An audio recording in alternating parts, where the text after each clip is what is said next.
एक जानिब हम देखते हैं तो कलीसिया में नाला भी नज़र आती है चर्चिस से और साथ साथ स्कूलों से, क्योंकि जिस कदर स्कूल्स में फ़ीसेस चल रही हैं, कहते हैं कि जो बाहर के लोग हैं उन्हें तो एडमिशन मिल जाता है लेकिन हमारे लोगों को एडमिशन नहीं मिलता। इस बात में कुछ सदाकत है?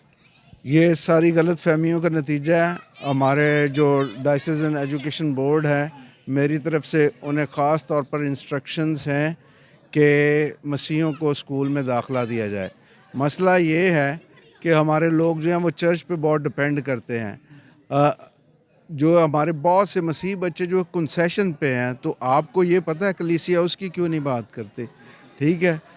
जो फिर हमारे बच्चों को दाखिला मिल जाता है, तो वो बच्चे घरों में पढ़ते नहीं, फिर प्रिंसिपल्स हमारे जो है वो कहते हैं कि जी हम दाखिला दे देते हैं, पेरेंट्स और बच्चे उतना तावन नहीं करते। तो ये जो हमारी जो कमज़ोरियाँ हैं इनको दूर होना चाहिए, ठीक है ना?